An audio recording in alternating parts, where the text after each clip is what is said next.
Hello, friends. Welcome to Creative Medicine. In this lecture, we will learn about Wrist joint. Wrist joint is composed of lower end of radius and ulna and the carpal bones.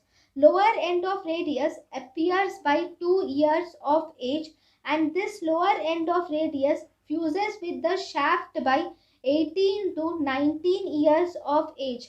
Lower end of ulna appears by 5 to 6 years of age and this lower end of ulna fuses by 17 to 18 years of age.